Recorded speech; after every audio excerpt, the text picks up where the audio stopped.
Kita mula 10 minit. Kita bagi lagi masa 4 minit untuk yang baru nak join. Selepas kita contact, pukul 10.10 kita start ya.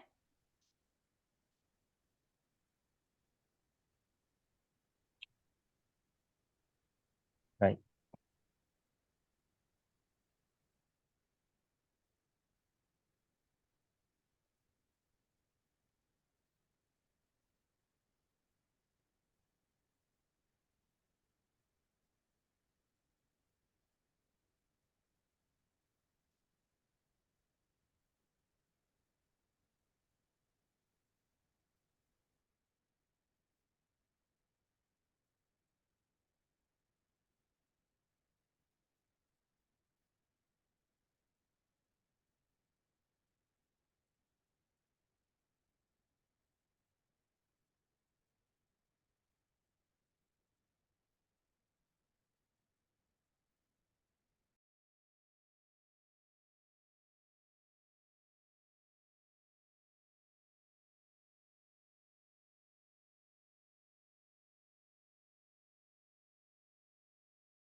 Okay, Assalamualaikum. Selamat pagi semua. Clear suara saya? Waalaikumsalam. Clear, clear. Alright. Okay, kita akan mula pukul 10.10. Sekarang dah waktunya. Okay, jadi bagi memberkati sesi briefing kita pada pagi ini, marilah kita sama-sama buka kita punya sesi ini dengan umur kita Al-Fatihah ya. Okay.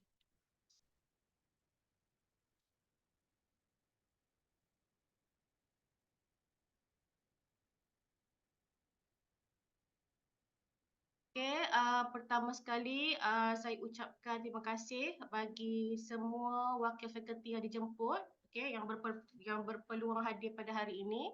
Mana yang tak hadir itu mungkin ada komitmen lain, kelas ataupun yang event-event di fakulti yang perlukan kehadiran diorang, okay. Tapi ingin saya maklumkan sesi hari ini pun agak penting di mana kita perlu provide data kepada kementerian. Okay. Jadi terima kasih pengarah PKPA sudi luangkan masa untuk hadir pada hari ini. Okay. Dan saya ada share screen sekarang. Nampak tak?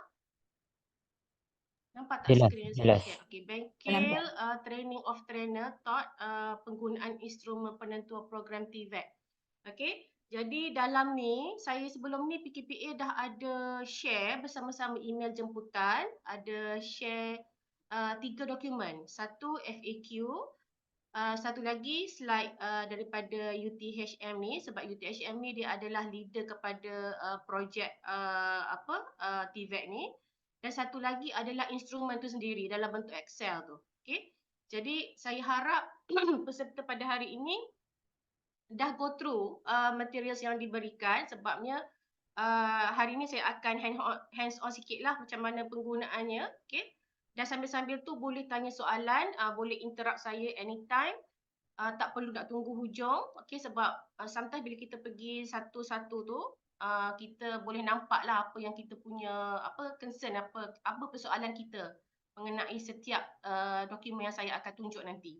Okay, jadi boleh interrupt saya anytime untuk tanya soalan. Okay. Okay, jadi saya mulakanlah. Pengarah, saya mulakan You nak tanya, you nak bagi Tak. Teruskan, carry on. nak bagi Carry on sedikit you. kata-kata ke? Tak apa, carry on je, carry on. Okay. Alright. Semua Okay, orang dah tak jadi sabar tu. okay. Sekejap saja. Yang ni sangat mudah. Saya percaya TDA yang ada hari ini, KJ yang ada pun, KP pun, insya-Allah boleh terangkan di peringkat fakulti nanti untuk staff-staff di fakulti. Jadi jangan risau. Yang slide yang UTHM provide ni pun saya rasa dah agak komprehensif. Kita boleh tengok dia dah prepare berapa slide ni, berapa pages saya dah lupa, tapi banyak. 26. Okay, 26 pages sampai ke hujung nanti dia ada step by step. Okay, jadi insya-Allah kita boleh buat okay, sedikit background objektif pembangunan instrumen ni. Jadi saya dan Dr. Aini, PKPA hari tu saya invite Dr. Aini juga untuk ikut saya pergi briefing penggunaan instrumen ni. Jadi objektifnya adalah untuk menentukan sama ada kursus-kursus di UMK ni ataupun di semua universiti awam sebenarnya. Jemputan hari tu memang mostly universiti awam dan juga specifically MTON lah, MTON. Okay. Jadi dia nak identify kursus dan program di universiti kita berorientasikan industri ataupun tidak.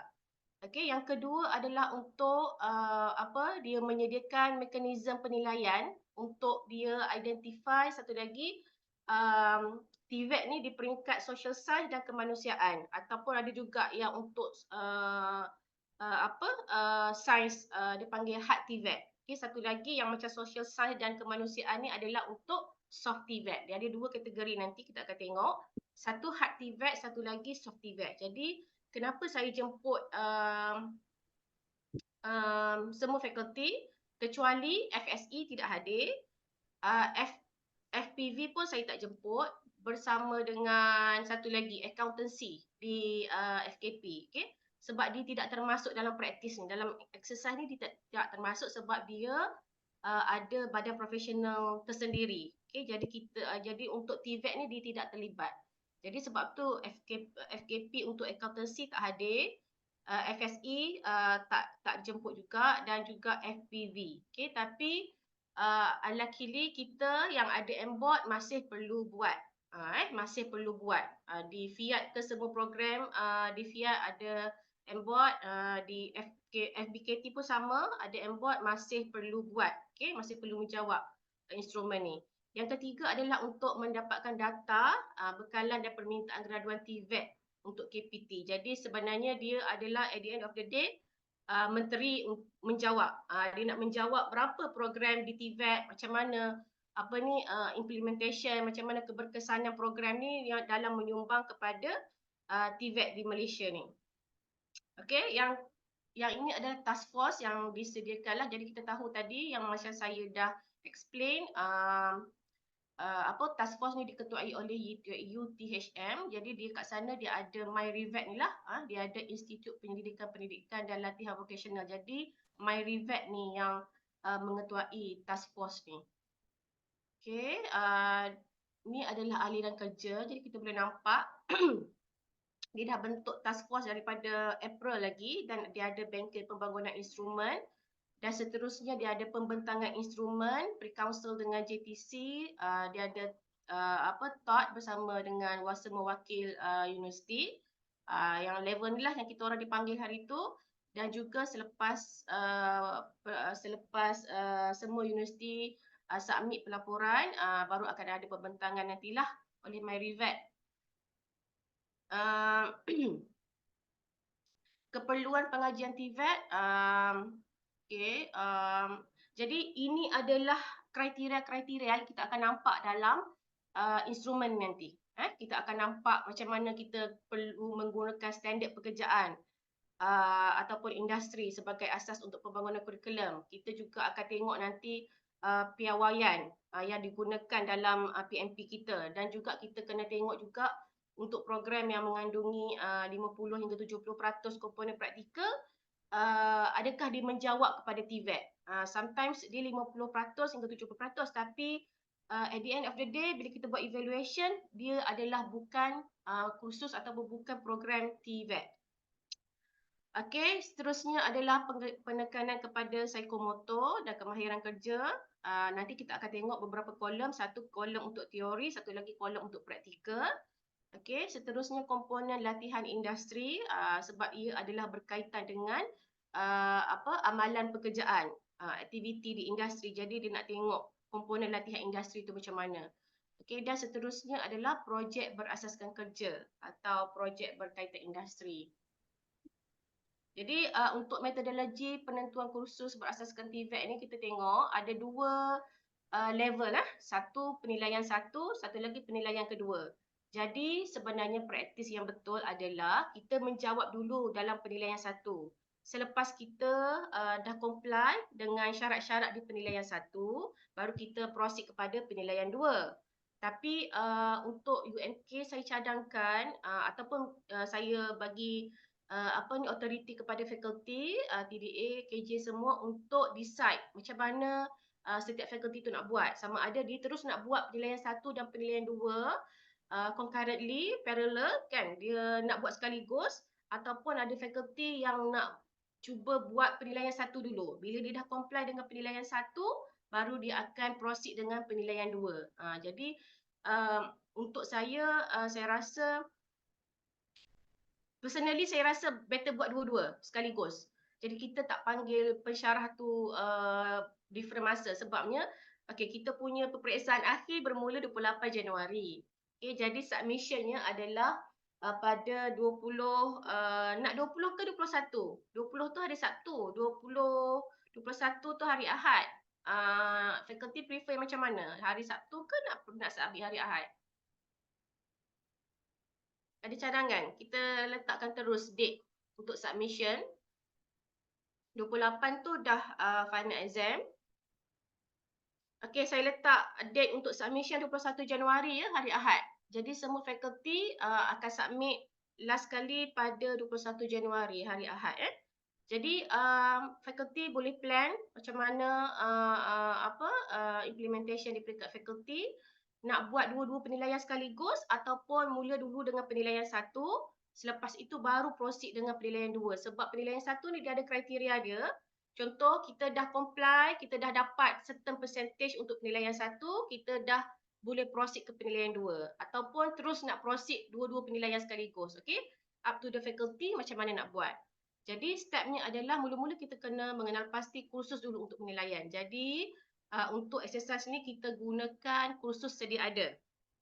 Okay, kursus yang kita tengah implement sekarang untuk kedua-dua semester. Jadi untuk semester Februari dan juga semester September. Jadi kita identify dulu kursus untuk penilaian. Yang seterusnya adalah baru kita tentukan topik dan kandungan pengajaran. Ni adalah kita boleh copy and paste daripada table 4 kita. Straight away masuk untuk 14 minggu, baru kita akan tengok kriteria-kriteria lain. Tapi in the first place, identify dulu kursus, Februari dan semester September, dan seterusnya kita list down topik-topik untuk 14 minggu. Okay.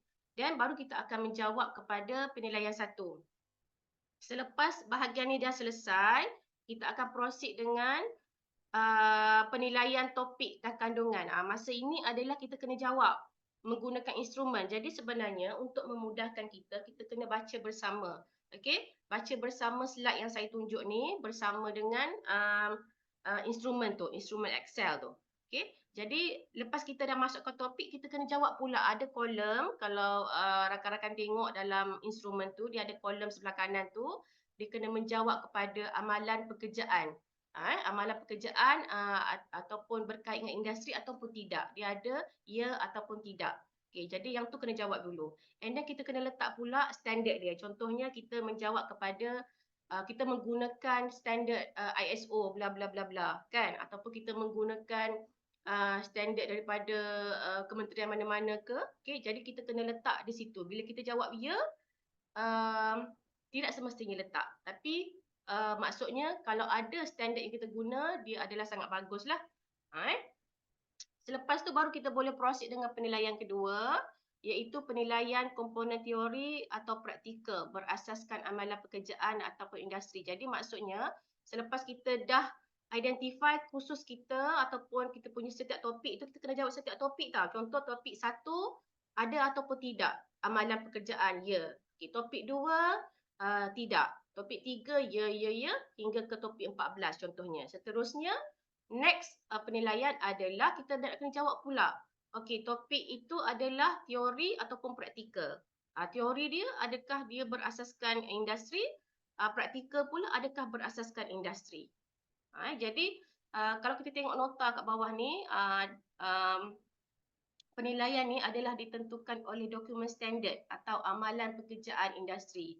Jadi rakan-rakan yang sudah download instrumen tu boleh tengok di situ contoh pengisian tu, contoh pengisian standard yang digunakan tu, contoh-contohnya macam mana.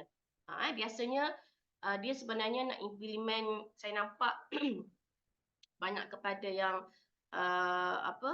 macam kita panggil apa, yang banyak kepada teknikal punya ni lah, sebab tu dia banyak guna standard. Dia banyak guna standard. Seterusnya kita juga sebagai pakar bidang khusus SME, subject matter expert, kita juga boleh identify, walaupun isunya adalah bila kita jawab ya, sometimes kita tidak boleh provide standard. Jadi isunya masa talk hari tu macam tu lah. Kita tahu topik itu, contohnya topik retort packaging.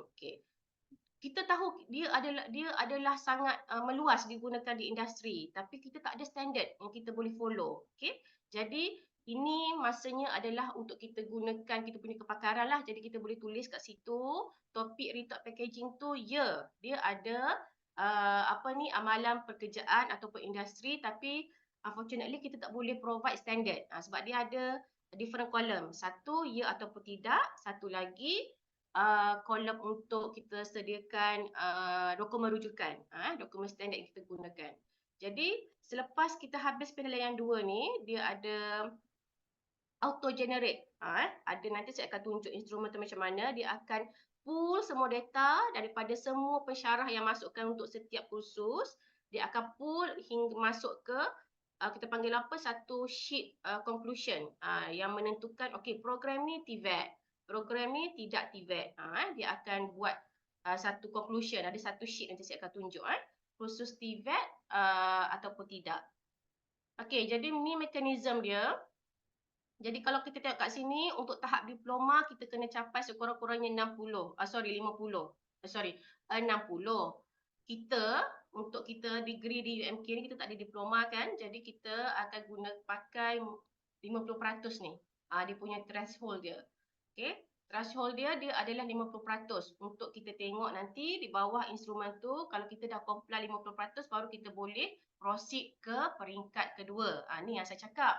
Jadi atas fakulti nak proceed terus penilaian 1 dengan penilaian 2 ataupun nak buat peringkat by peringkat. Contohnya nak tengok dulu dah comply dengan 50% baru nak proceed dengan peringkat kedua. Okey.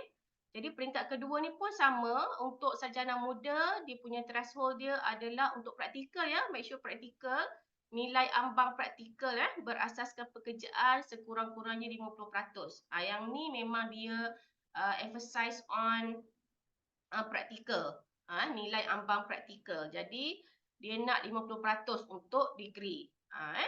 Jadi hanya kursus yang memenuhi nilai ambang tu threshold praktikal berasaskan amalan pekerjaan dikira sebagai kursus bersifat TVET. Okay, jadi sekarang nanti kita akan tengok ada beberapa kolom teori dan praktikal. Okay, jadi praktikal kita tu minimum adalah 50% untuk kita diklasifai sebagai program bersifat TVET. Okay. Sekejap, Ya, Tika.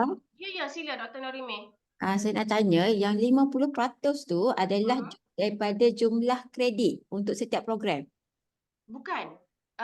Dia ada, yang ni kan kita tengok instrumen nanti, dia adalah berdasarkan setiap kursus. Setiap kursus tu dia menjawab, dia dapat berapa persen, dia akan total up average, dia akan pergi kepada program. Jadi kursus kena jawab dulu, kursus dah bagi percentage, baru dia akan bawa ke program. Program tu bersifat TVET ataupun tidak.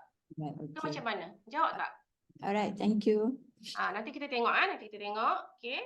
Jadi untuk soft kita ada dua jenis TVET yang kita akan menjawab sebab dalam instrumen tu kita kena classify. Kita ni soft TVET ataupun hard TVET. Jadi kalau kita tengok dia punya description kat sini, kita boleh tengok ya soft TVET ni sebenarnya banyak kepada contoh tu yang saya jemput tadi, FKP, FHPK, apa lagi FTK pun di sini ya. FTK boleh jawab kepada soft TVET juga, tapi ada juga kursus di FTK contohnya yang mungkin ada hard TVET. Yang mungkin ada pertukangan ke apa ke, carving ke apa, mungkin yang tu boleh pergi ke hard TVET. Jadi tidak semua kita sebagai subject matter expert kena tengok kita ni soft ataupun hard TVET. Jadi hard TVET ni hard core science lah, hard science contohnya yang ada biology elements, yang ada chemistry, yang ada physics. Yang melibatkan teknologi dan skill. Yang kita duk bahasa guna. Biasanya yang saya nampak adalah kursus-kursus digitally lah. Tapi ada juga kursus contohnya mungkin SBF, SBF, Dr. Gani ada hari ni kan. SBF mungkin dia ada kursus yang bersifat soft TVET. Jadi subject matter expert tu kena betul-betul faham. Dia nak classify sebagai soft TVET ke nak classify sebagai hard TVET. Okay. Kriteria kita tengok juga kat sini untuk soft TVET dia kena mencapai sekurang-kurangnya 30% jumlah jam kredit. Jumlah jam kredit bagi semua kursus. Jadi untuk program itu selepas kita compile everything, semua kursus sudah menjawab, jadi sekurang-kurangnya 30% jumlah jam kredit bagi semua kursus. Baru kita akan tengok dia adalah soft TVET ataupun hard TVET. Kalau hard TVET dia akan capai 50% jumlah jam kredit. Sebab dalam instrumen nanti kita kena masukkan nilai jam kredit. Jadi tapi total up nanti dia adalah berdasarkan kita jawab ya ataupun tidak tu. Ya ataupun tidak dan juga teori ataupun praktikal. Jadi dia tidaklah 100% contoh 3 tambah 3 tambah 3 bukan macam tu. Dia macam ada pengiraan dia sebab instrumen tu saya pun tak sure developer dia develop macam mana, tapi dia macam dah auto generate. Jadi kita masukkan je nilai yang dia tanya tu, contoh berapa jam kredit, ya ataupun tidak, ada standard ataupun tidak, praktikal ataupun teori, nanti dia akan generate dia punya percentage kat bawah tu. Perbezaan yang ni tak perlu kot saya nak highlight. Okey, pengisian instrumen ya. Pengisian instrumen. Okey, mula-mula dia agak tricky sikit kat sini sebab masa kita orang pergi training tu ramai yang ada problem. Jadi mula-mula cuba download dulu file template instrumen tu. Okey. Jadi kalau semua boleh tengok, sekejap.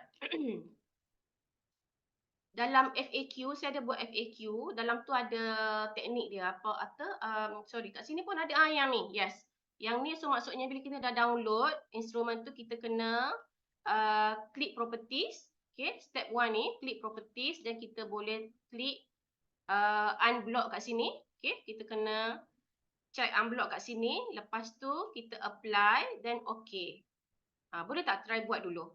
Sebab kalau MacBook, masa hari tu saya guna MacBook, saya tak ada isu properties ni. So dia macam terus enable je. Tapi kalau kita guna Windows biasa, dia akan ada, kita kena buat, kita kena allow yang ni, yang step 1 ni. Kita kena klik, right click properties. Kalau nak try buat sekarang, okay. Saya dah tunjuk. Saya tunjuk ke?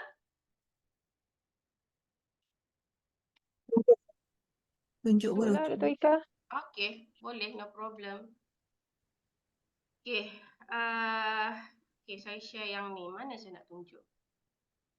Contoh yang ni, saya dah download. Okay.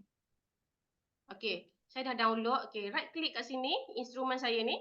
Kan? Kita dah download. Right click. Kalau nak buat sama-sama dengan saya pun boleh dekat komputer masing-masing. Right click, properties. Yang bawah sekali tu. Dan kita boleh, yang ni sebab saya dah unblock. Jadi dia dah tak keluar yang unblock tadi. Okay, saya try sekali lagi lah. Saya buat sekali lagi.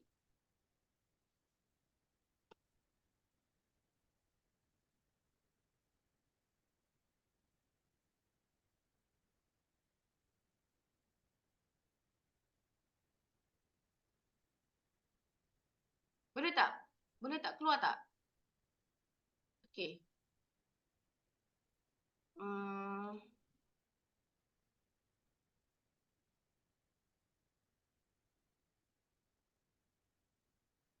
Okay, yang saya tengah tunjuk sekarang nampak? Nampak. Okay. Okay, pergi ke instrumen yang saya dah download. Kita dah download yang ni. Instrumen penentu program ni kan, yang Excel tu. Okay, right click. Okay, pergi properties. Okay, properties. Dan boleh nampak kat bawah ni. Kan saya tak unblock lagi. Jadi, klik unblock tu dulu. Okay, klik unblock. Dan apply. Okay, apply dan okay. Baru boleh buka. Baru instrumen tu berjalan dengan bagus. Sebab instrumen ni dah version yang ke-17. Bayangkan diorang punya steps pembangunan instrumen ni daripada yang nombor 1 hingga sekarang adalah version 17 kalau tengok kat sini. Jadi kita boleh tengok dah instrumen penentuan ni untuk version yang 17 ni. Okay. Jadi kita balik kepada slide tadi. Sorry.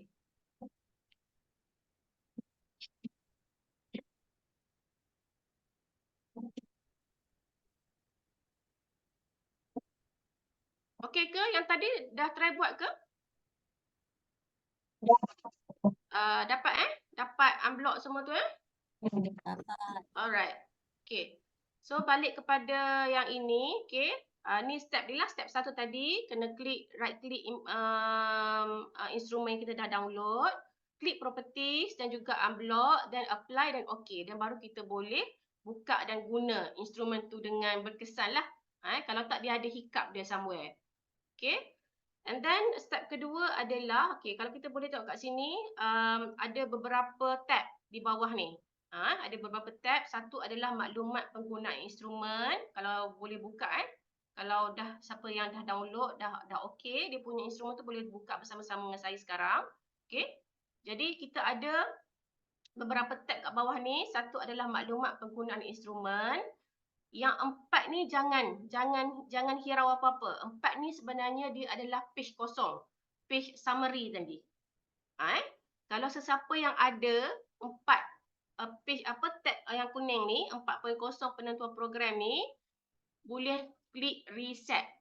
Klik reset untuk kosongkan balik page tu. Sebab page 4 ini, tab yang kuning ni sebenarnya dia adalah summary. Dia adalah selepas kita dah jawab, setiap kursus dah jawab, dah dapat percentage, dia akan pull ke tab yang kuning ni. Dia akan pull ke tab yang kuning ni. Ni adalah summary. Okay. Satu lagi page, jangan kacau, adalah page last kali backup. Kalau tengok, sebab saya tengok kat sini dia ada penilaian kursus tu, dia dah tak banyak sangat tab. Okay, sampai 2.5 tak silap saya. So banyak sangat you kena scroll ke kanan tu sangat lama. Jadi satu lagi tab yang jangan kacau adalah backup. Backup 4.0 tu pun jangan kacau. Jadi yang jangan kacau ada 2 tab. Satu adalah tab yang kuning ni, penentuan program. Satu lagi tab yang belakang sekali, iaitu backup. Backup 4.0 tu jangan kacau. Jangan buat apa-apa. Jadi kalau kita dah tersalah buat, no worries. Kita boleh tekan reset. Dia akan reset everything. Okay. Jadi kalau boleh tengok kat sini, dia ada dia dah explain langkah-langkah kat sini. Jadi boleh tengok juga manual pengisian maklumat, sila baca. Sila baca manual pengisian maklumat ni macam mana nak isi. Okay. Dan ni adalah contoh pengisian. Jadi UTHM bagi juga contoh pengisian macam mana kita nak isi. Okay. Yang pertama macam biasalah tahap program apa, kod kursus, status kursus. Status kursus ni dia akan auto. Jadi jangan risau. Okey, jadi apa prosedur yang kita kena buat adalah satu, kita kena isi kod dan nama kursus kita. Lepas tu isi topik. Nampak tak ni? Kita isi topik sampai minggu ke-14. Isi topik mengikut minggu seperti perancangan pengajaran. Okey, jadi paling senang kita ambil kita punya konten daripada table 4 lah. Jadi untuk setiap topik cuba klik, boleh klik tak? Sebab kalau kawan-kawan tengok dia ada warna-warna merah kat ujung tu kan, saya tak sure lah apa term dia dalam komputer. Dia ada warna-warna merah tu, nampak tak ni? Yang ni warna merah ni. Dia ada dia punya description dia. Jadi kalau kita tekan kat situ ataupun kita bawa cursor ke situ, dia akan explain apa maklumat yang kita perlu isi kat situ. Ada di setiap corner cell tu, setiap corner cell dia ada warna merah tu, yang triangle tu. Jadi boleh bawa cursor ke situ, dia akan keluar description kat situ. Jadi untuk topik 1 contohnya, kita dah letak introduction to construction drawing. Jadi kita sebagai subject matter expert berkaitan amalan pekerjaan ataupun tidak, kita boleh jawab ya ataupun tidak. Jadi bila kita boleh jawab ya, sepatutnya kita boleh provide standard. Standard yang digunakan di industri contohnya. Sebab kita dah kata dia adalah berkaitan dengan industri, dia berkaitan dengan amalan pekerjaan. Okay? Jadi kita sepatutnya tahu di industri tu guna standard apa. Dan satu lagi kolom, sama ada ini adalah teori ataupun tidak. Okay. Jadi saya faham akan ada isu macam ni.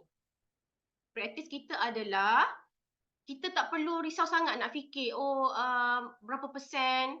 Okay, contohnya macam contoh topik 1 ni dia mungkin dia ada teori dan praktikal. Macam kita lah, kita buat topik 2 jam kita buat lecture kan. Jadi dia adalah teori. Okey. Pada minggu seterusnya ataupun minggu yang sama, kita juga buat praktikal berkaitan topik tersebut. Kan? Jadi 3 jam contohnya. Jadi di sini atas kepakaran masing-masing, atas subject matter expert, dia nak classify yang ni teori ataupun praktikal. Dia tak rigid sangat pun kita punya exercise ni. Dia macam banyak kepada subject matter expert punya decision. So decide sendiri sama ada kita nak guna pakai kita punya topik ni adalah untuk teori ataupun praktikal. Jadi nombor 5 ni pengisian pada peringkat 2 hanya dibuat jika penilaian 1 melepasi kriteria penilaian. Jadi kita tengok tadi kan, penilaian 1 kita kena comply berapa persen. Selepas tu baru kita proceed kepada penilaian 2. Jadi ni adalah step dia lah. Ni untuk step 1. Langkah 1. Kita kena isi dulu semua. Ini setiap topik, setiap kursus tau. Sebab kita kena provide kod kursus dan juga nama kursus di atas ni. Tika, Ya. tak boleh overlap ke? Tak boleh overlap macam mana ya, Mi? Maknanya topik tu teori dan praktikal. Boleh lah kan? Ke tak Saya boleh? rasa sepanjang yang tu, saya rasa better you pilih satu sahaja. Better pilih saja, satu sahaja. Teori ataupun praktikal. Sebab saya tak tengok lagi orang jawab dua-dua. Ataupun kalau dia jawab dua-dua, dia susah nak dapat percentage bawah ni, Mi. You nampak tak tu? Peratus topik berpraktikal tu. Saya rasa dia susah nak kira nanti. Sistem tu, instrumen tu dia tak boleh nak kira percentage tu. Jadi kena pilih dulu, teori ataupun praktikal. So satu topik boleh pilih sama ada teori atau praktikal. Dia tak boleh dua-dua. Ya. Hmm. Sebab you nampak kat sini, kalau you buka instrumen tu sekarang, you ada drop down list. You kena pilih teori atau praktikal saja. Dia tak ada atau. Dia tak ada dan ataupun atau. Sama juga untuk berkaitan Maknanya amalan kita tak boleh pekerjaan. nak repeat the same topic lah Tak dekat boleh. minggu tak boleh. Tak boleh. Okey. Tak boleh. Jadi untuk satu minggu, untuk minggu satu tu macam mana, minggu dua macam ni. Kita buat simple saja. Sebabnya instrumennya adalah begini, jadi kita pun buat simple je lah. Jadi kita boleh tengok untuk amalan pekerjaan tu pun, kalau kita klik, kita boleh nampak ya ataupun tidak. Untuk teori ataupun praktikal tu, kita klik kat situ, dia pun ada drop down list tu. Jadi kita kena pilih satu sahaja, teori atau praktikal. Sebab di hujung nanti dia akan keluar peratus topik praktikal. Dia nak praktikal saja. Topik praktikal tu berapa persen yang untuk kita proceed ke stage 2 pula, penilaian 2 pula. Okey. Okey, balik kepada slide ni. Okey. Ada soalan tak di slide ni? Takut siapa-siapa yang dah buat sekarang dengan saya? Contoh pengisian dah faham Dr. Ika, Ya. okay lah, saya nak tanya sebab kita amali kita the most pun 6 kan? Okay, jadi untuk topik-topik lain tu walaupun tak ada amali tapi dia tu sebenarnya menjurus kepada Industri. praktikal. Boleh buat praktikal juga. Maksudnya kalau di industri digunakan ataupun diaplikasikan lah sebagai praktikal. Sangat related dengan praktikal. Jadi itu macam mana? Okey. Praktis ni adalah sangat objektif. Kalau you jawab ya, you jawab teori ataupun praktikal, that's it. Kita tak payah fikir kita nak pusing-pusing dia. Okey, dekat teori macam Dr. Hana cakap tadi kan. Okey, ada teori yang yang ada berkait dengan praktikal juga ke apa, tak. Kita hanya directly macam ni saja. Macam yang dia buat saja. Jadi kalau untuk minggu satu macam saya cakap tadi, mungkin you rasa minggu satu tu adalah 100% teori. Masa tu kita tak mula lagi praktikal. Okey, contohnya minggu satu introduction baru, kita pun tulis berkaitan amalan pekerjaan, yes. Sebab ada dalam industri tu memang guna topik tu. Okey. Lepas tu kita provide rujukan. Selepas tu kita 100% lah teori sebab kita tak mula lagi praktikal untuk topik tu. Kan? Okey. Sebab ada topik yang kita tak buat praktikal, betul? Betul. Okey, ada topik yang kita praktikal dan juga teori. Kita ajar dulu. Okey, lepas tu 2 jam, lepas tu kita pun proceed kepada praktikal. Minggu sama ataupun minggu yang berbeza, minggu seterusnya kan. Jadi teorinya kita ajar 2 jam. Okey. Praktikalnya 3 jam.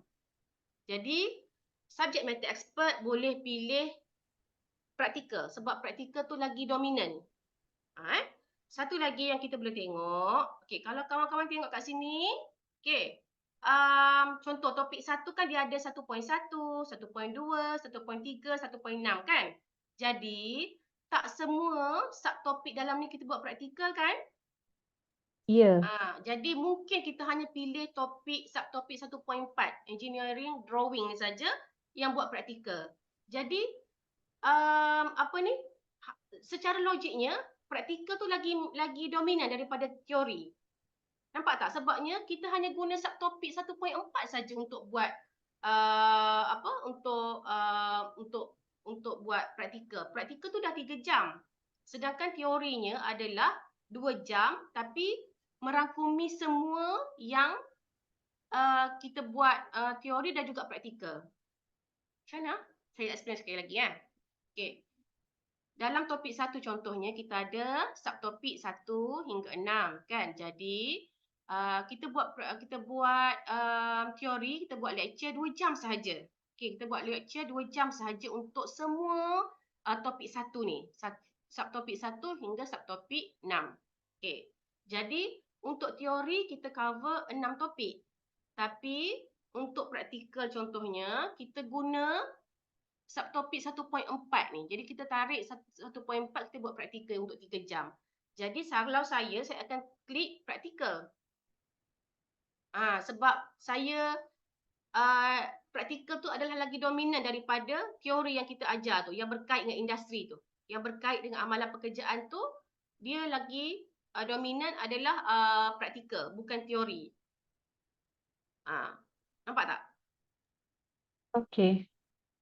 Ataupun ada lagi tak soalan lain yang saya tak terfikir, sebab yang saya jawab ni, yang saya bagi contoh ni, yang saya dah cuba buat lah. Ataupun ada lagi tak yang mungkin saya tak experience ataupun mungkin terfikir? Ni nak tanya. Jadi maksudnya contohlah yang bagi tadi kan, yang subtopik dia 1.1 hingga 1.6. Okay. Jadi kita tulis ni berdasarkan kepada table 4. Tadi Ya. Dr. Ika kata yang dominan contoh 1.3 tu praktikal. Kita ambil yang praktikal. Okay. Cumanya dekat sini walaupun yang 1.1, 1.2, 1.4, 5, 6 ni teori, kita pun dekat teori atau praktikal tu kita praktikal lah kan? Betul tak? Yes. Ya. Macam tu. Kita pilih yang dominan. Cuma kita tahu 1.3 tu praktikal, cuma kita kena letak semua lah kan dalam topik ni, dalam kolom topik tu kita kena letak semua, betul tak? Betul. Letak semua. Letak macam yang dibuat bagi Macam contoh ni. table 4 lah kan? Macam table 4. Ya, macam table 4. Okey. Mungkin ada subtopik 14 contohnya, ethics in construction drawing. Kita tak biasanya ethics contoh dekat kita lah kan. Kita tak ada pun buat praktikal. Jadi dia adalah 100% teori lah. Yang tu paling senang lah. Yang tu senang, straightforward kita boleh jawab dia adalah teori. Tapi masih diguna di industri. Of course lah di industri, dia mengguna pakai some sort of standard untuk dia punya ethics, professionalism dia tu, kan? Dia ada standard dia. Dia adalah berkaitan dengan pekerjaan, tapi kita tak buat pun praktikal. So kita letak teori untuk minggu ke-14 contohnya. Jadi mungkin di peringkat kita, okay, contohnya yang saya paling, kita bagi yang hard pivot dululah, di jeli contohnya, biasanya kita punya praktikal tu dalam 6 minggu ataupun 7 minggu kan. Ya, Jadi 6.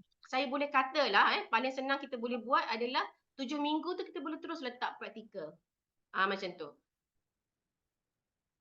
Dan Tapi 7 tengok minggu juga lagi topik adalah dia. teori kan? Ya. Dan- Kalau kita buat dan macam tu 7 minggu lagi. lagi kita letak teori lah. Secara logiknya, secara senang pengiraan. Okey, Dr. Ika nak tanya untuk kolom rujukan tu, okey lah, Okey. kalau standard tu kita tahulah standard ISO ke apa benda. Ada tak contoh macam contoh yang best practice tu macam mana ya? Best practice tu, sekejap. Okey. Saya hari tu dia bagi contoh-contoh kita guna OECD daripada WHO. Kita boleh letak.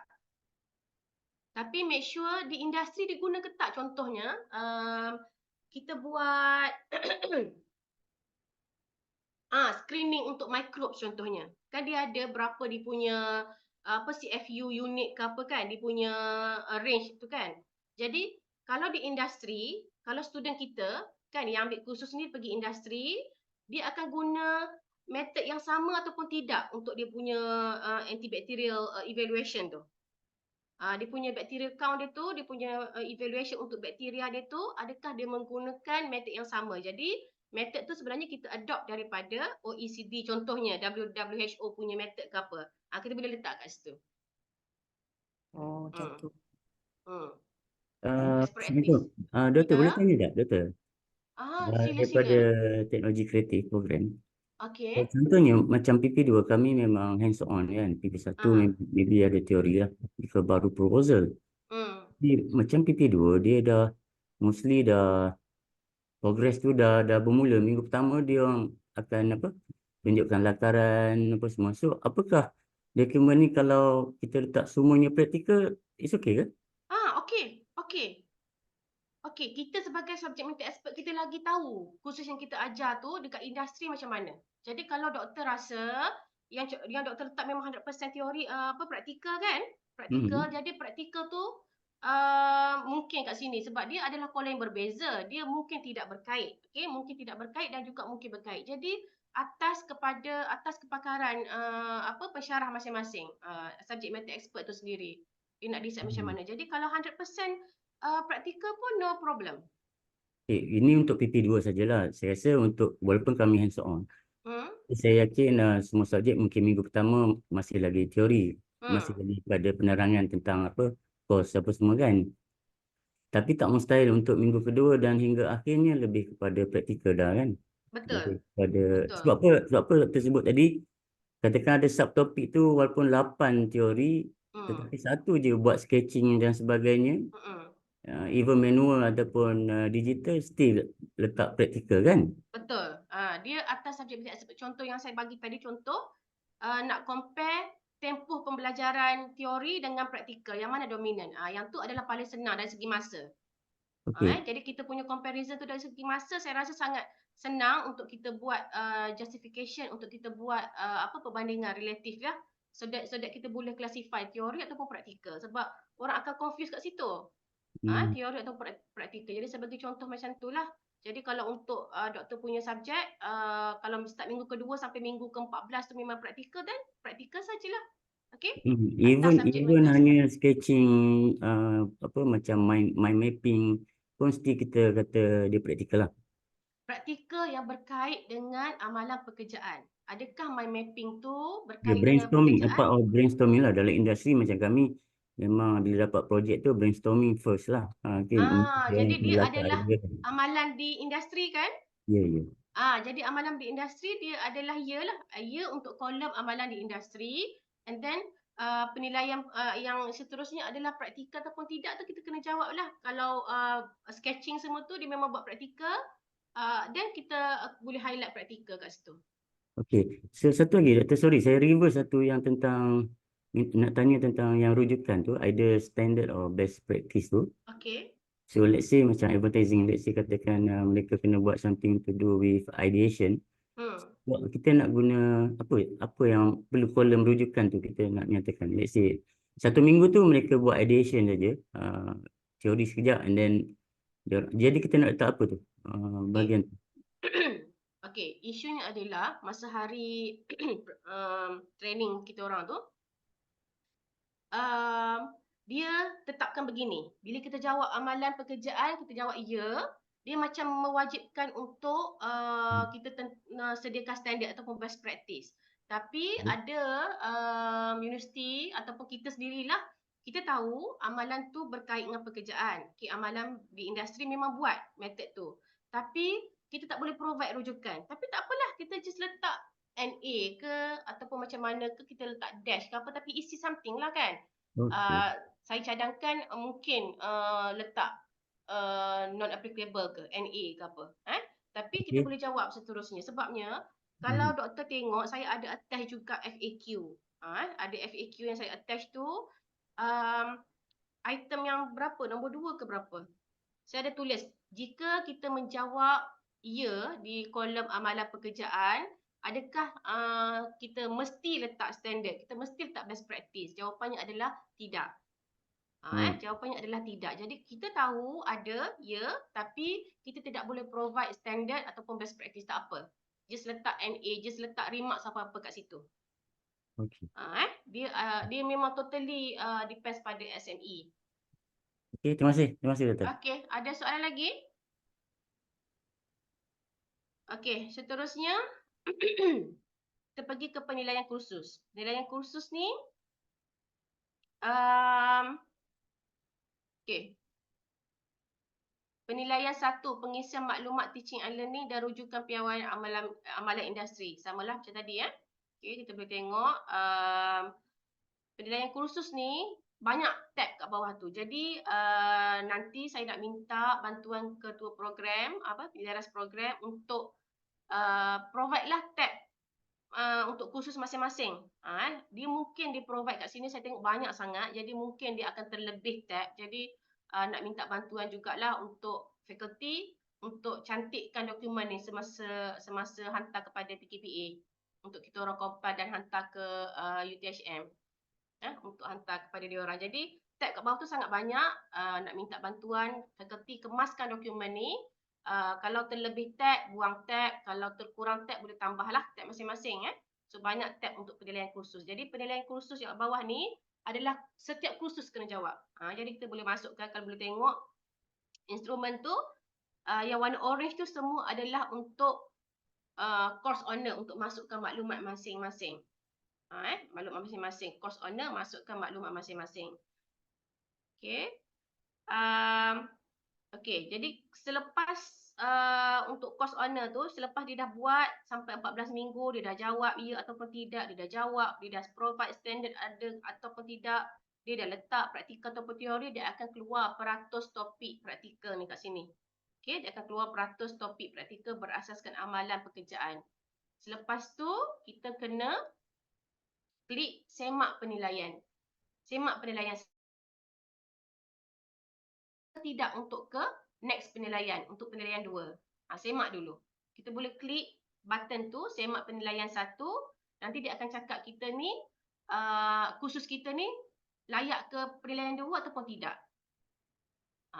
Jadi, untuk penilaian 1 ni saya ulang sekali lagi, dia punya kriteria dia adalah sekurang-kurangnya 50% untuk tahap 6 MQF. Kita tahap 6 kan MQF, jadi kita kena comply dengan 50% topik berkaitan amalan pekerjaan. Topik tu kena 50% untuk kursus A, baru dia akan comply dengan untuk pergi ke penilaian yang kedua. Yang tahap 4 ni diploma 60%, tapi kita 50% saja untuk tahap 6 MQF. Okey. Dan ini pun tak ada apa. Dia dah keluar kat sini. Bila kita dah jawab semua, dia akan auto keluar peratus topik praktikal ni. Contoh yang ni 57%. So 57% untuk sarjana muda untuk level 6 MQF. Dia dah cukup syarat lah. Sebab tadi kita kan nak 50% saja. Okey. Jadi dia dah cukup syarat. Selepas dia buat, saya makan penilaian 1. Sila klik selepas selesai mengisi di penilaian 1. Bila kita dah isi semua, baru kita klik button ni. Semak penilaian 1, kita klik, baru dia akan keluar kita punya percentage berapa. Sama ada kita ni layak ke peringkat kedua ataupun tidak. Okey. Jadi step 5, penentuan kandungan pengajaran, teori. Yang ni dah explain tadi. Okey. Yang ini, yang saya kata jangan kacau kan. Tab 4.0 dengan satu lagi yang backup kat belakang tu, jangan kacau. Okey. Jadi kalau boleh tengok, kalau pergi ke instrumen tu, dia ada cakap kat situ.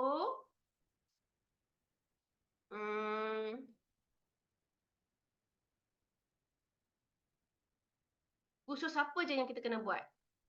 Okey.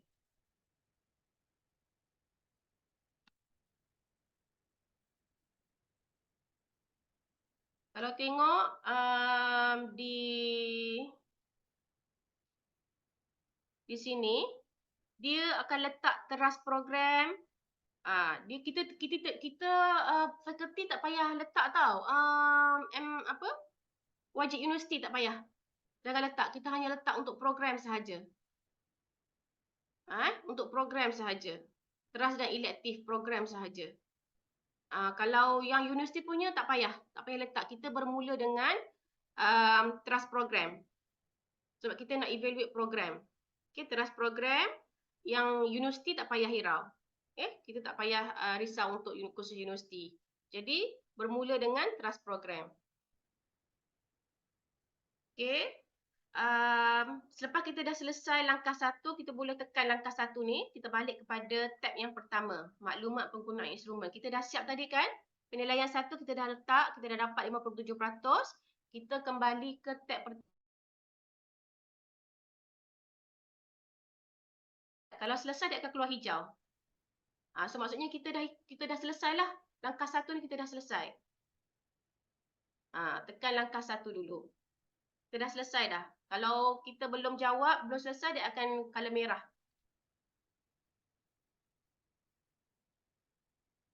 Dia akan keluar belum. Status belum. Once kita dah jawab, dah selesai, dia akan keluar selesai. Color hijau. Okey. Dan selepas dah selesai, langkah 1 tu kita dah dapat hijau dah. Selesai. Okay, kita akan pergi ke penilaian kedua. Okay, penilaian kedua adalah kita masuk balik kita punya sekejap. Instrumen ni.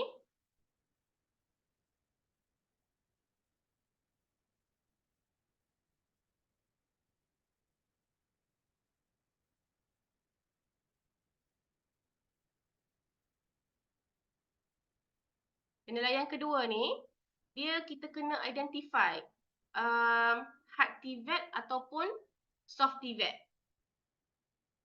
Kita akan klik langkah kedua, okey. Pergi ke instrumen tadi. Instrumen tadi, pergi ke page 1, maklumat penggunaan instrumen. Kita klik langkah 2. Jadi dia akan bawa kita ke seterusnya. Kalau kita belum selesai menjawab langkah 1, kalau kita klik langkah 2 terus, dia tulis situ no data in column H11 or below. Jadi maksudnya dia tak dapat data lagi untuk penilaian 1, sama ada kita ni boleh proceed ke penilaian 2 ataupun tidak. Jadi kita kena jawab dulu penilaian 1 sama baru kita boleh tekan langkah 2 tu. Doktor nak tanya, Ya. kalau bidang muzik dia consider apa? Hard TVET ke ataupun soft TVET tu? Soft TVET. Bidang Soft muzik. TVET. Okey, bidang muzik macam ni. Bidang muzik memang soft TVET sebab dia bukan Soft TVET. dalam yang penggunaan yang bukan dalam ada biokimia, fizik kan tak ada. So memang dia akan 100% TVET.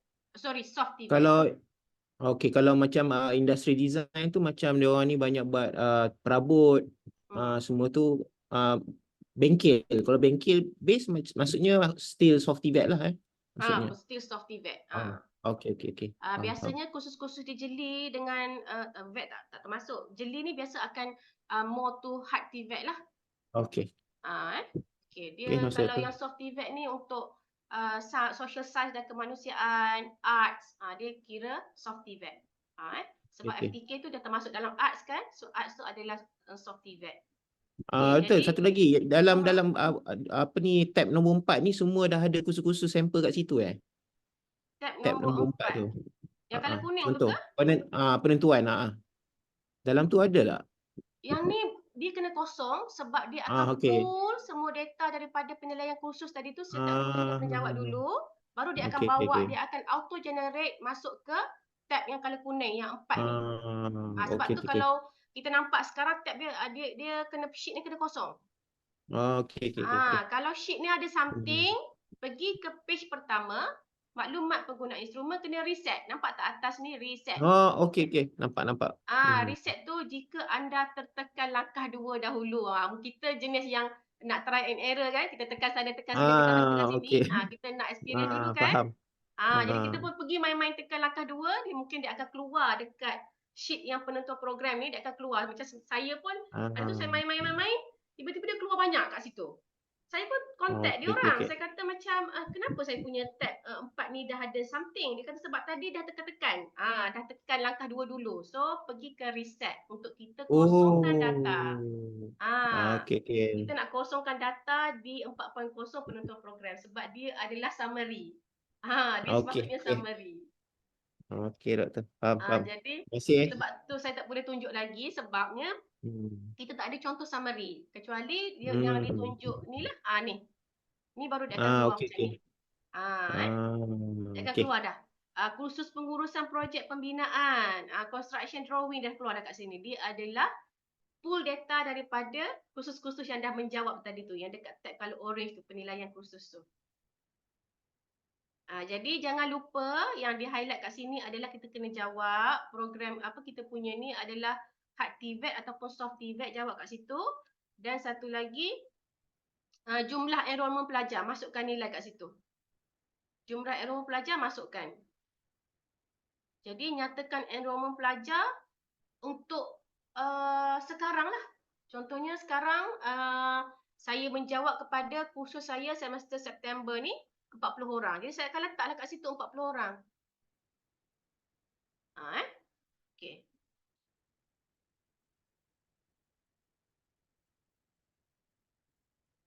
Okey, seterusnya tekan langkah 2 selepas selesai langkah 1, yes.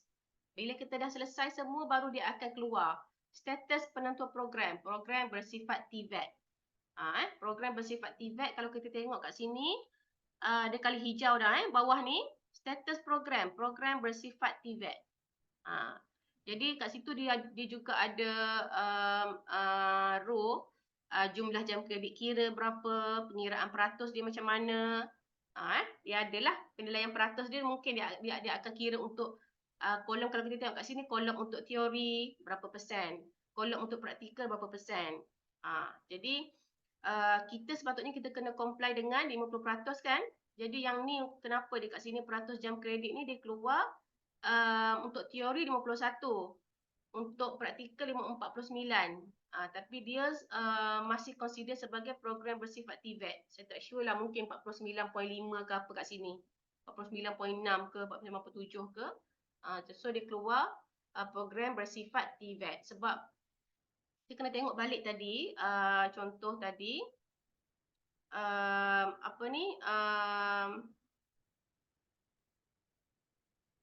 tadi kan dia ada cakap ke atas tadi, dia adalah dia nak tengok praktikal. Jadi pengiraan ini adalah kepada praktikal ni. Kita bersifat TVET ni praktikal. Dia based on pada praktikal yang kita percentage praktikal yang berasaskan industri, yang digunakan di amalan pekerjaan. Amalan pekerjaan praktikal yang berkait dengan amalan pekerjaan di industri. Okey, saya nak stop share yang ni sekejap. Okey, instrumen dia macam ni Boleh tengok Okey, jadi ni adalah page pertama, maklumat penggunaan instrumen. Kita boleh nampak, boleh reset kat sini apa-apa. Kalau kita dah tertekan anywhere, especially kita dah pergi langkah 2 nak tengok apa jadi kat langkah 2, rupanya tak boleh. So kita kena reset kat sini. Okey. Penentuan program, sheet ni sebenarnya kena kosong sebab dia adalah sheet summary. Dia akan tentukan kita ni based on penilaian kursus tadi, dia akan keluar program ni hard TVET ataupun soft TVET. Okey, page ni nanti yang akan buat conclusion. Contoh pengisian boleh tengok kat sini, contoh pengisian. Okey. Boleh tengok juga macam yang saya tunjuk tadi, yang dekat setiap sel ni dia ada yang color merah ni kan, kat hujung ni kan. Dia ada Tak share benda. share. No. Okey. Cakap, tunjuk. Tapi tak share. Okey, nampak Okey. So, saya nak reset balik sebab saya dah tekan dah. So, kita dah main-main, kita reset balik lah. Okey, reset balik. Okey, penonton program ni kena kosong. Dia adalah summary selepas penilaian kursus dibuat. Contoh pengisian boleh tengok. Okey, boleh baca juga kriteria penilaian di sini. Berapa persen kita kena comply. Sebab kita kena tekan juga kat sini semak penilaian 1. Selepas kita dah dapat percentage, kita boleh tekan, kita dah isi semua, kita tekan semak penilaian 1, dia akan keluar percentage. Okay. Jadi kat sini dia bagi juga sekali lagi nota, sama macam dalam slide tadi. Dia cakap untuk tahap 2, untuk MQF 6 berapa persen, untuk peringkat 1, untuk peringkat 2 berapa persen yang kita kena comply. Untuk kita dua-dua lah, peringkat 1 kita kena comply 50%, peringkat 2 pun kita kena comply 50%. Dan okay, sekali lagi saya tunjuk sekali lagi untuk yang saya rasa akan ada kerisauan di sini bila kita tak boleh comply dengan pengisian dokumen standard ni. Dia adalah depend pada subject matter expert. Jadi kalau kita tahu kita jawab ya untuk topik tu, ada amalan tu di industri, ada amalan tu dalam pekerjaan pelajar, bila pelajar pergi bekerja, ada amalan tu, ada topik tu, tapi kita tak boleh provide dokumen standard, tak apa. Okay? Letak je lah remarks lah kat situ apa-apa, NA ke apa. Alright. Jadi pergi ke penilaian kursus. Tengok di sini. Masukkan minggu. Contohnya, masukkan minggu pembelajaran. Masukkanlah. Kat sini, dia tulis kat sini. Agihan topik mengikut apa ni? Mengikut perancangan PMP dalam kita punya table 4. Yang ni. Ya ataupun tidak. Boleh tekan kat sini. Ya ataupun tidak. Kat sini kita boleh provide lah standard ataupun best practice apa yang kita guna. Di sini tadi kita pun tak ada pilihan, kita kena pilih sendiri. Kita tak boleh buat teori atau praktikal, kita tak boleh buat teori dan praktikal, kita kena pilih teori sahaja ataupun praktikal sahaja. So isi sampai 14 minggu. Bila kita ada isi sampai 14 minggu, kita tekan semak penilaian 1, dia akan keluar percentage kat sini. Dan kita boleh tahu kita ni layak untuk ke penilaian peringkat 2 ataupun tidak. So boleh tengok kat sini banyak tab untuk kursus-kursus. sampai hujung. Banyak dia provide. Okay, yang saya cakap tadi tu yang apa? Yang jangan kacau lagi satu page yang belakang sekali tu kan? Yang backup tu. Yang tu pun jangan kacau Yang tu jangan kacau. Dengan tab yang color kuning ni, 4.0. Yang tu adalah summary. Penentuan program ni jangan kacau juga, dia akan keluar sendiri, auto generate. Dengan yang backup belakang tu pun jangan kacau. Okay? Jadi ada soalan lagi tak? Cuba tengok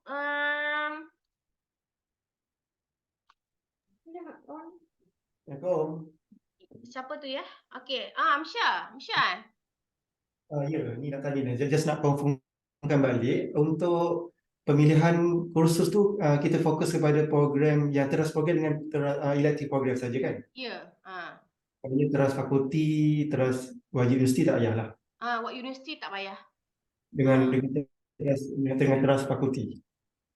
Faculty, sebab saya tengok contoh kat sini, kan? Kejap saya share sekali lagi. Kalau tengok contoh,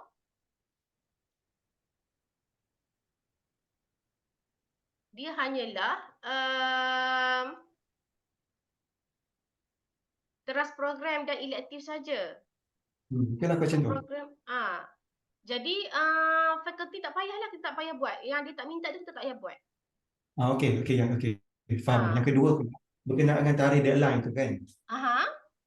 21 hingga 25 tu study week boleh ke kalau kita submit macam 25 ke?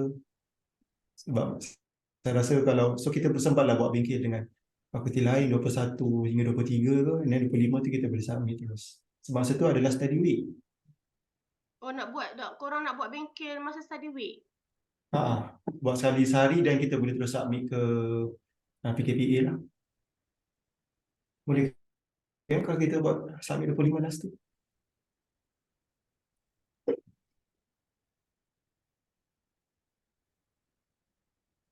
25 hari Khamis Ya saya. Fakulti lain perlu macam tu ke? Ada planning macam tu juga ke? Nampak gayanya pun macam tu lah Dr. Ika, sebabnya instrumen ni sebab first time semua baru nampak kan, baru tengok. So dia lebih baik diisi secara bengkel lah. Kami kena sit down together so that isi terus dan hantar. And then the best untuk masa study week itulah. Macam Amsyah cakap. Maybe boleh drag sikit lah dalam minggu study week itulah untuk kami submit. Okay. Sekejap saya tengok balik submission kepada urus setia. Sekejap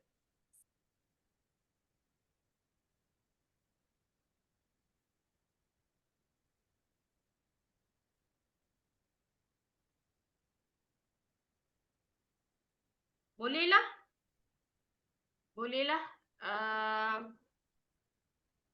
Submit 25 boleh?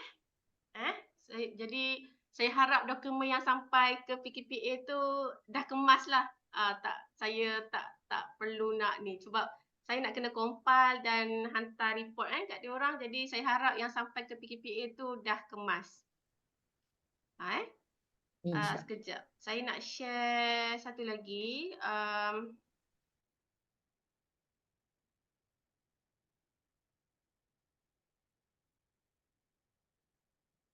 Yang ni.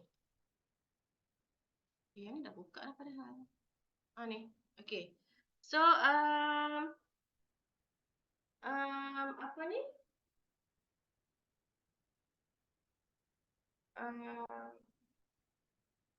Sekejap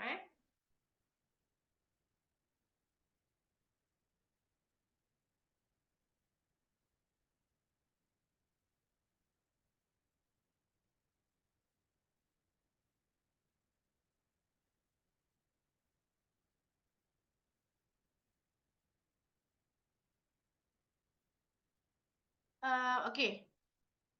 Ni saya letak ni adalah part of the concern yang saya sendiri concern. Jadi saya dah tanya urus setia.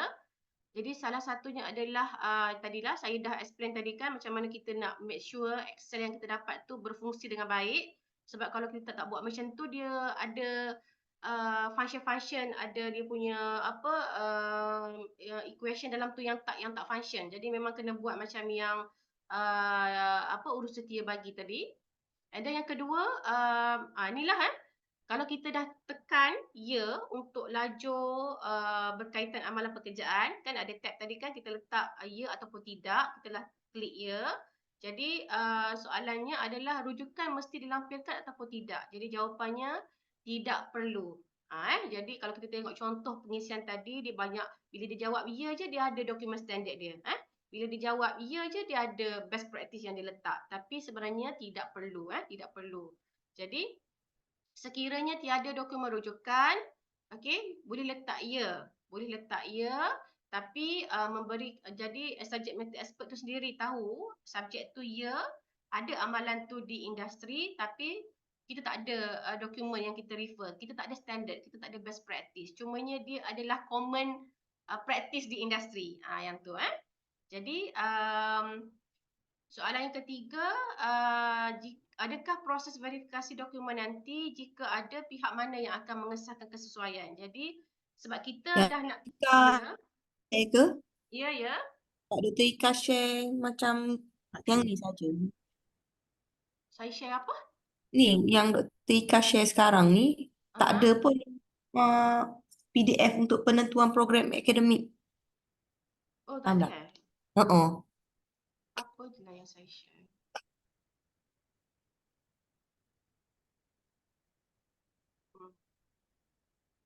Okey, yang ni.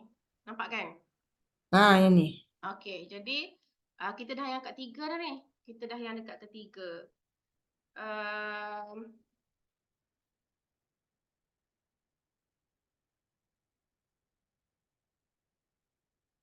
Sekejap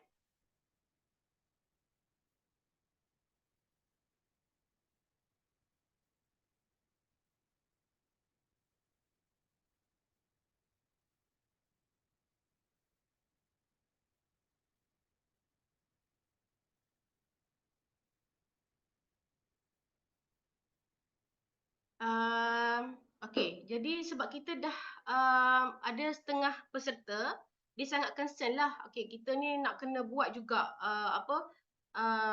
nak kena jawab betul-betul, maksudnya hard TVET ke soft TVET ke apa kan. Jadi sebab penganjur cakap dia ada proses verifikasi. Okey, jadi saya tanyalah untuk ada proses verifikasi tu, siapa yang akan verify contohnya? Adakah KPT nak datang audit ke apa kan? Jadi dia punya jawapan adalah untuk semak data sahaja. Jadi sebab tu bagi saya subject matter expert tu dia ada authority untuk jawab. Sebabnya satu, kita lagi tahu khusus yang kita ajar, dan juga tak adalah verifikasi, tak adalah check up, tak adalah visit ataupun apa-apa yang berkaitan macam kita kena audit ke, tak ada. Jadi tapi urus setia dia boleh buat pengesahan data. So maksudnya mungkin dia akan double check dengan universiti lain contohnya. Contohnya, kenapa dekat UMK microbiology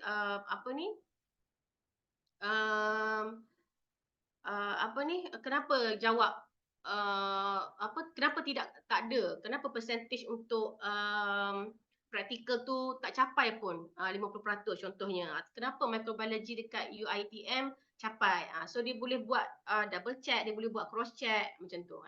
Untuk dia buat tu dia boleh tanyalah, dia boleh balik kepada universiti untuk tanya. Okey. Jadi apa kelebihan untuk program yang mendapat status TVET? Saya tanya jugalah apa kelebihannya kan. Adakah kita ni ada specialty kita untuk ada industri yang memang akan attach dengan kita untuk ambil student kita ke, ada ke student kita nanti kalau dah classify daripada program TVET dapat gaji premium ke kan. Jadi saya tanya jugalah. Jadi dia punya jawapan isunya adalah YB Menteri lah, dia nak data tu sebabnya nak menjawab di kabinet kan. Jadi katanya, sekejap. mesti kita tugas kita adalah untuk tentukan sama ada kita nak kita nak declare program di fakulti ni ada bersifat TVET ataupun tak. Jadi in future tu kita tak tahu macam mana. Apa specialty je kita kalau kita declare kita punya program sebagai TVET ataupun tidak. Jadi dia pun tak sure. Dia kata kemungkinan KPT akan peruntukkan bajet tambahan. We are not sure. Dia pun tak sure macam mana. Okay. Jadi soalan yang kelima, senarai badan profesional yang tidak terlibat dengan TVET. Jadi ini adalah badan profesional yang tak terlibat dengan TVET, sebab tu tak ada jemputan kepada FSE, tak ada jemputan kepada VET, tak ada jemputan kepada accountancy di FKP. Tapi yang lain, walaupun kita di bawah MBOT, kita masih kena jawab yang ni. Okay? Jadi takrifan dan deskripsi tu macam yang tadilah dalam template tadi, dalam instrumen dia memang dah ada description. Bila kita bawa kita punya cursor ke tempat atas tu, tempat yang color merah, segitiga merah dekat setiap hujung sel tu, kita akan dapat baca description kat situ. Dan juga ada juga nota-nota lain dalam instrumen tu. Ada nota-nota ataupun ada instruction kat bawah tu, apa yang kita kena comply, apa prosesnya macam tu. Okay? Jadi okey, saya nak clarify satu lagi.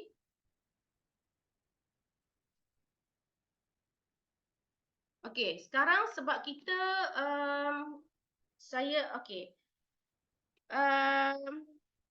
untuk praktis ni kalau kita tengok dia untuk trust program, okey. Isunya adalah satu lagi, ada setengah program dia mungkin dia nak declare dia sebagai trust program. Okey. Dia nak declare sebagai program bersifat TVET lah. Okey. Tapi mungkin dia punya TVET kursus dia tu adalah banyak dalam kursus wajib fakulti. Contohnya kat wajib fakulti kalau di Jeli ni mungkin ada prinsip kimia, ada biochem, ada microbe, kan, semua tu adalah memang menjurus ke arah TVET lah. Jadi saya nak cadangkan semua fakulti masukkan juga wajib fakulti. Boleh tak? Sebabnya dia akan bantu untuk program tu lagi nampak bersifat TVET. Sebab wajib fakulti tu memang menjurus ke arah TVET dah. Jadi boleh tak saya nak kerjasama semua untuk masukkan juga wajib fakulti. Contoh mungkin FSDK dia punya tu memang ada statistik semua. Ada penggunaan masuk makmal komputer apa semua. Jadi dia akan menyumbang kepada percentage untuk program tu bersifat TVET. Jadi kita nak buat satu decision kat sini juga supaya fakulti masukkan juga wajib fakulti, khusus wajib fakulti. Boleh? Jadi wajib fakulti, trust program dan juga elective program. Boleh? Jadi motivasi akhirnya supaya lebih banyak program ataupun semua program ni akhirnya diharap TVET lah. Saya berharap, yes. Sebabnya saya tahu dia punya perancangannya adalah dia punya planning dia macam panjang, untuk jangka masa panjang. Jadi kalau boleh kita nak declare, kalau boleh kita cuba untuk declare program kita bersifat TVET lah. Sebab dia ada lagi banyak benefit. Sebab bila saya pergi bengkel tu, dia ada cerita macam-macam lah planning in future. Jadi saya berharap bila kita dah declare, kita dapat declare, kita termasuk dalam program-program yang bersifat TVET ni, kita ada sedikit advantage lah untuk kita punya program dan juga graduan kita. Jadi saya nak masukkan juga wajib fakulti tu. Jadi untuk penilaian kursus nanti masukkan wajib fakulti, trust program dan juga elective program. Dr. Ika? Ya. Dr. Shah ni. Ya, Dr. Shah. Nak tanyalah, tapi tak tahulah relevan ke tak. Cuma pasal tengah fikir kalau macam untuk khusus, contohnya macam latihan industri, macam FYP, yang tu kita kena masukkan juga kan? Masukkan semua. Apa yang program belajar, masukkan semua. Cuma dia akan clarify nanti hard TVET ataupun soft TVET dan juga berdasarkan percentage praktikal tu saja. So Tapi semua kursus kena masuk. Ya. kalau FYP kan dia ada topik. Macam mana? Tadi Dr. Shah tanya untuk topik, I mean untuk FYP dengan LI. Tapi kalau LI dengan FYP kan dia tak ada topik. Kalau Topik. LI kan dia guna Ah. ELT semua tu kan tak topik kan? Ya, itulah persoalannya. Pasal Tak nanti apa, masukkan je. Dr. Shah. Masukkan je walaupun contoh FYP dia still ada 14 minggu punya planning kan? Ada bengkel semua kan? betul-betul ada. Cuma Ah. concern dia hujung tu kita nak letak ada teori, praktikal. Dia relevan tak dengan TVET? Tu yang tengah confuse, adakah benda FYP dan LI memang nampak TVET, tapi FYP tu ada yang macam TVET, ada yang macam tak. Jadi macam mana tu? Okey, contoh FYP minggu 1 briefing kepada pelajar. Berkait dengan amalan industri ataupun tidak? Tidak. Okey, tak ada standard. Teori ataupun praktikal teori. Okey, minggu kedua literature review contohnya. Okey, berkait ke tak dengan industri? Tidak. Ada standard ke tidak? Tidak. Kan? Jadi untuk praktikal ataupun teori.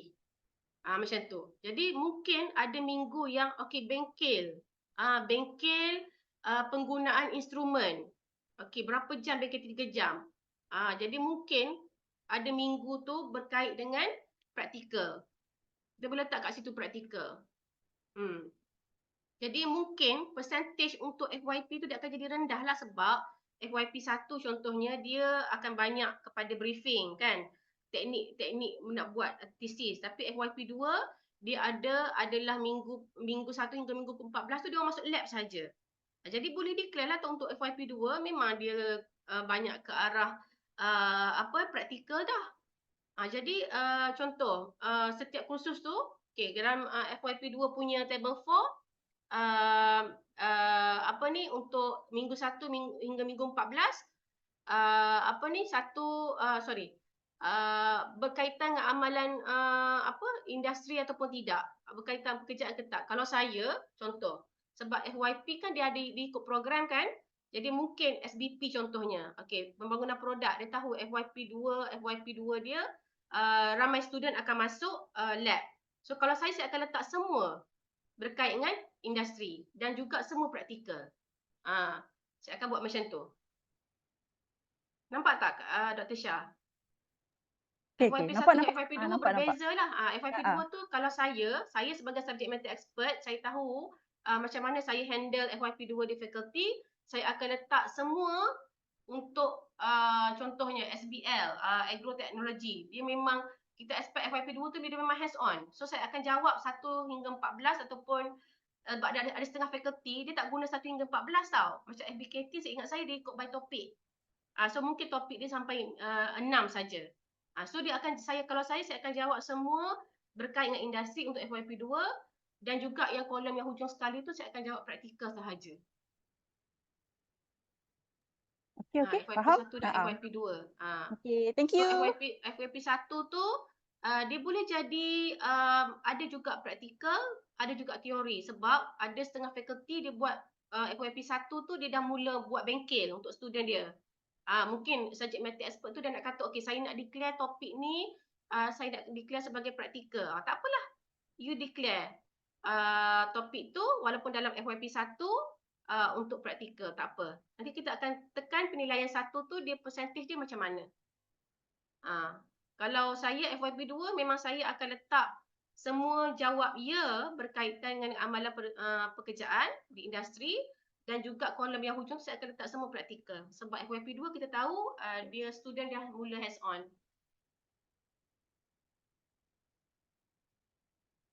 Ada soalan lagi tak?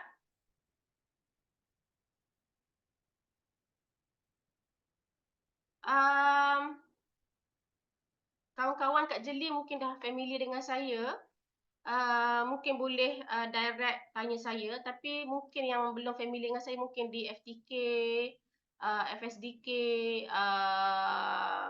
FKP Dr. Farha. Cuma mungkin ketua program mungkin kalau nak direct pada saya dah letak dalam FAQ tu contact number saya semua.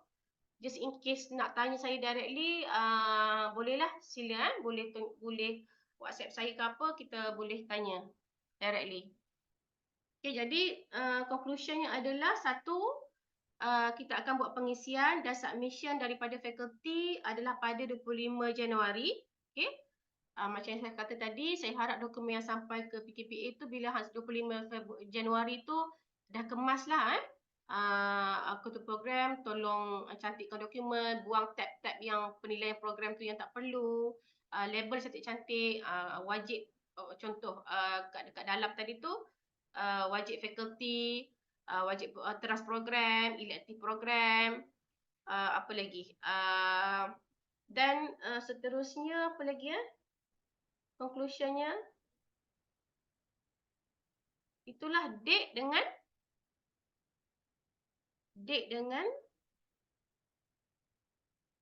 lupa dah satu lagi.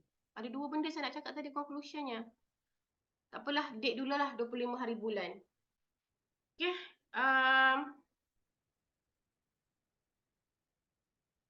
Ada soalan lagi?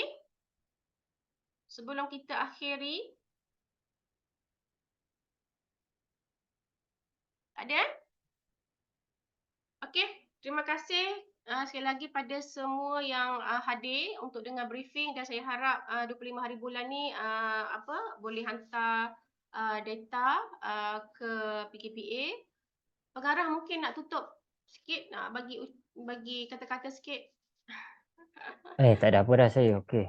Tak ada apa Okey. Very comprehensive. Okey. Jadi sekali lagi bagi yang nak tanya soalan boleh directly tanya saya. Saya boleh liaise terus dengan Dr. Lai di UTHM. Tanya dia terus.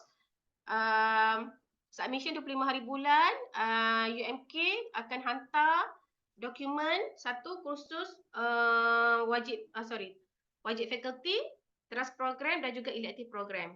Kita akan hantar ketiga-tiga tu sebab saya punya intention kita kalau boleh kita nak nampak kita bersifat TVET. Okay, kita tak kisah soft TVET ataupun hard TVET, tapi kalau kita ni ada elemen TVET tu saya rasa dia akan bagi advantage lah in future.